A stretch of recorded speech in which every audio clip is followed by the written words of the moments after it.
Ever wondered why the US dollar is the dominating currency in the world, out of 185 currencies that exist worldwide? In this episode of Doc Economics Podcast, we will try to explain to you the reason behind this unchallenged rule of the US dollar in the world of currencies. To understand how did dollar attain its present status as the king of currencies, it is important to go back to the history of currencies. In earlier times, gold standard was used to value currencies. The gold standard is a monetary system where a country's currency or paper money has a value directly linked to gold. In gold standard, countries agreed to convert paper money into a fixed amount of gold.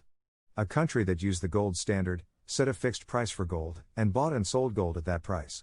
That fixed price was used to determine the value of the currency.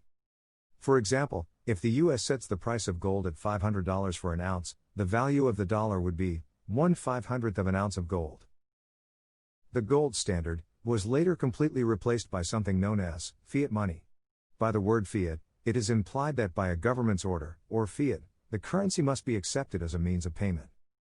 A fiat system, as opposed to gold standard, is a monetary system in which the value of currency is not based on any physical commodity, but is allowed to fluctuate dynamically against other currencies in the foreign exchange markets.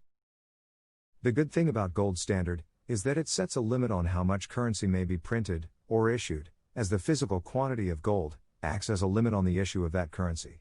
This way inflation, or rise in prices, can be avoided, as prices rise when there is too much money circulating in the market to buy goods and services. Before the First World War, international trade was conducted on the basis of the classical gold standard. In this system, trade between countries was settled using physical gold. Nations with trade surpluses, which means exports being greater than imports, accumulated gold as a payment for their exports. Conversely, nations with trade deficits, that is more imports than exports, paid for their imports in gold. American President Herbert Hoover famously remarked in 1933, "We have gold, because we cannot trust governments." This gold standard emerged in 1871, following its adoption by Germany. By 1900, the majority of the developed nations were linked to the gold standard.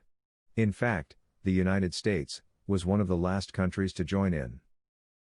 World War I changed the scenario.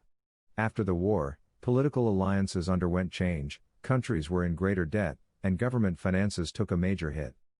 While the gold standard was not suspended, it was inoperational during the war, showing its weakness in difficult times.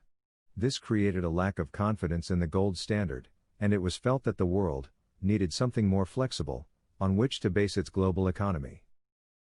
In July 1944, with the end of the Second World War near, the delegates from 44 Allied countries met at Bretton Woods, New Hampshire in United States to develop the so-called Bretton Woods Agreement, which would go on to be the framework for the global currency markets until 1971.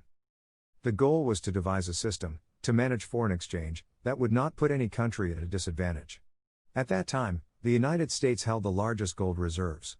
It was decided that instead of linking world's currencies directly to gold, they could be linked to the US dollar, which was linked to gold. The dollar, in turn, was convertible to gold at a fixed rate of $35 per ounce. Thus the gold standard was carried on, albeit in a more indirect manner, and this made the dollar the dominant reserve currency. It was decided that the central banks would maintain fixed exchange rates between their currencies and the dollar. In turn, the United States would redeem US dollars for gold on demand. Thus, instead of gold reserves, other countries accumulated reserves of US dollars. And needing a place to store their dollars, countries began buying US Treasury securities, which they considered to be a safe store of money. The United States had the responsibility of keeping the dollar price of gold fixed, and had to adjust the supply of dollars to maintain confidence in future gold convertibility. Initially, the Bretton Woods system operated as planned. Japan and Europe were still rebuilding their post-war economies, and the demand for US goods and services, and dollars, was high. Since the United States held about 3/4 of the world's official gold reserves, the system appeared to work just fine. In the 1960s, European and Japanese exports became more competitive with US exports. The US share of world output decreased, and so did the need for dollars, making converting those dollars to gold more desirable.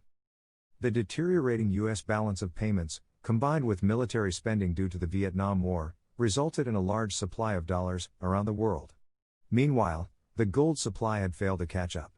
Eventually, there were more foreign-held dollars than the United States had gold. The U.S. was vulnerable to a run on gold, and there was a loss of confidence in the U.S. government's ability to meet its obligations, thereby threatening both the dollar's position as reserve currency and the overall Bretton Woods system. By the early 1970s, countries began demanding gold for the dollars they held, in order to arrest the rising prices in their own countries. As a bold step in 1971, President Nixon separated the dollar from gold. Foreign governments could no longer exchange their dollars for gold, and in effect, the international monetary system turned into a fiat one. Now, coming to the reason why the US dollar remains the most traded currency in the world. Just to give you an idea in numbers, 1.93 trillion US dollars are in circulation worldwide. Out of that, nearly 70% of $100 bills, and nearly half of $50 bills, are in circulation outside the US. When dealing in financial matters, trust is the most important factor. In any financial transaction, you would want that the currency that you transact in should be easily available to both buy and sell. In technical terms, it should be liquid. Secondly, it should be convenient to deal in that currency. For this, it is important that all the parties involved are comfortable in dealing in that currency. Thirdly, it should be a good store of value. What that means is that the currency should be relatively stable, and should be backed up by a robust financial system, which makes it a stable currency, as a store of value. Currencies that are liquid, in other words, the ones which have the highest volume of trade, have low transaction costs, and are therefore more likely to be chosen as a preferred and efficient means for exchanging goods. International currencies also serve as store of value. Safety is a key attribute, and the demand for safe assets undergirds large parts of the international financial system. Now, the main reason why the US dollar is so powerful is that it commands trust as a safe currency, and it is the preferred currency for all the financial activities that governments, banks, companies, and people engage themselves in at a global level. Let us look at each entity in the global financial system to understand the reasons behind their preference for the US dollar. Firstly, traders. One of the main factors in exporting or importing any goods or services is the currency in which that transaction will take place. For the transaction to happen smoothly, both the exporter and importer should be comfortable with that currency. And that comfort will come from the acceptability of that currency in the local markets, because ultimately, one will have to convert that currency into the local currency. Thus, easier it is to exchange a particular currency, the more acceptable is. This is where the US dollar scores over other currencies. To give you a perspective, although the US share in world trade is only about 10%, around 80% world trade takes place in dollars and 65% dollar supply is used outside of the United States. Most countries in the world do not use their own currency for exports. Of course, the United States is an exception.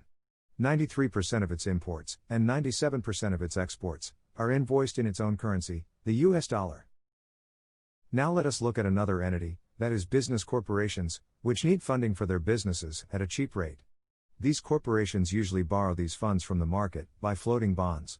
Most businesses, particularly those based outside US, prefer to borrow by floating dollar-denominated bonds. US dollar markets are attractive because they are large and liquid and provide access to a broad and deep investor base, all of which can help reduce transaction costs. Apart from corporations, these borrowers can also be banks or governments. The preeminence of the US dollar as the global reserve currency, and in trade invoicing, further motivates its international use. Although the United States accounts for 1/4 of global economic activity, around half of all cross-border bank loans and international debt securities are denominated in US dollars. The amount of outstanding international debt securities and cross-border loans that are US dollar funding is $22.6 trillion as of Q4 2019, or 26% as a share of world GDP, corresponding to about 50% of all outstanding international debt securities and cross-border loans. Lastly, we talk about central banks. Central banks are entrusted with the task of maintaining acceptable levels of inflation and a stable currency. In order to achieve this, all central banks like to hold sizable reserves of foreign exchange. Foreign exchange reserves are funds that central banks keep as a backup to prevent any drop in the value of their own currencies. Also, they like to hold these reserves in what is known as an anchor currency, that is, the currency against which central banks aim to stabilize their own currency.